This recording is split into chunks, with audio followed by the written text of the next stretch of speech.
Hi there, welcome to this tutorial for the ukulele play-alongs of Amelia Earhart's Last Flight, which can be found on the UkePlayAlongs channel as recorded by Patty Hill.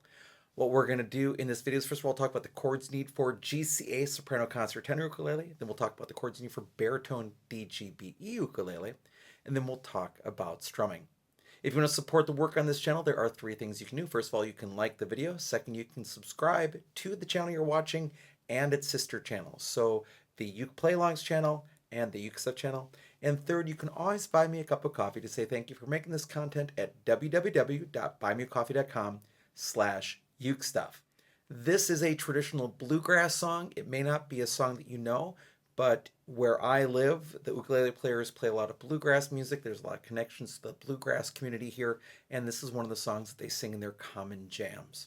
So let's begin with the chords you need for GCEA soprano concert or tenor ukulele. The first chord you'll need is the C chord. Then you'll need the F chord. Then you'll need the G7 chord. And then you'll need the D minor chord, which is an F chord with an extra finger added to it. And those are the four chords you need to play Amelia Earhart's Last Flight on GCEA soprano concert or tenor ukulele. Now let's talk about baritone ukulele. All right, on baritone, first you'll need the C chord, then you'll need an F chord. Now, F chord can be considered a harder chord because it's a partial bar chord at the first fret. What you're going to do is take your first finger, put across strings 1 and 2 right above the middle fret, pull against the fretboard. That'll give you most of your sound. Add your thumb for some support. So you're pulling against the fretboard like this. Then you add 2 fingers to it. That's your F chord. Then we've got the G7 chord. And then leave your first finger there for the D minor chord. And those are the 4 chords to play Amelia Earhart's Last Flight on baritone DGBE ukulele. Now let's talk about strumming. Now, as it comes to strumming, first and foremost, there is not one single right answer because there was no ukulele in the original version of this song. So there are 3 rules to strumming. Number 1, play the right chord at the right time. Number 2, keep a steady beat, so either by yourself or with recording. And third, make sure that whatever you are strumming matches the music. As long as you're following those 3 rules, that's all that matters and anything is right. Now I'm going to give you some suggestions just in case you'd like them. The first one is just simply an alternating picking pattern where you're going to play string 3, strum down, string 4, strum down. So it's 3, strum, 4, strum, 3, strum, 4, strum. And then you change to the sequence.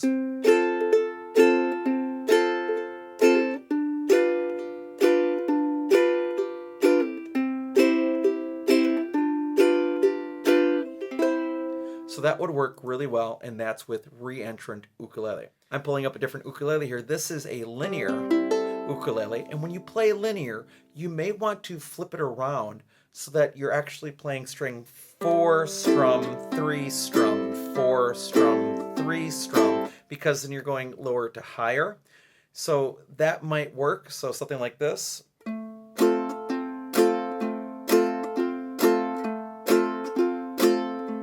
then change.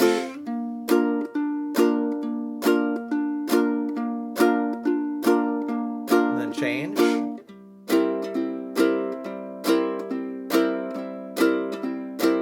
Change again.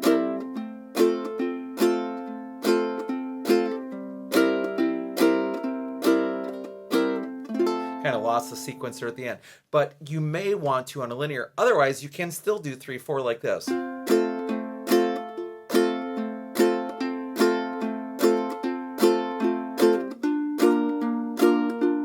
Just sounds a little different on linear or low G ukulele. It would be the same for baritone as well, which is generally also a linear instrument.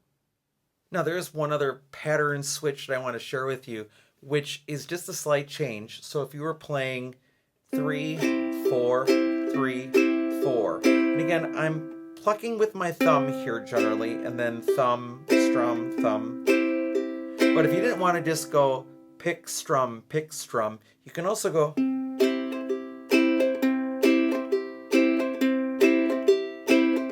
So I'm going down, up on the downs instead. So instead of just going pick, strum, I'm going pick, down, up, and then pick, down, up, pick, down, up, pick, down, up, pick, down, up, pick, down, up, pick, down, up. And sometimes I'm missing it. I don't do this a lot, but with the accompaniment, it works really well. And if you're going to do linear, you would do the opposite. You'd go 4, down, up, 3, down, up, 4, down, up, 3, down, up.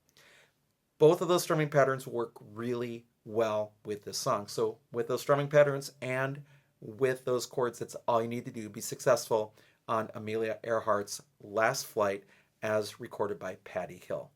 Thanks so much for joining for this video. I hope you're having a great day, and I'll be back soon with some more Uke stuff for you.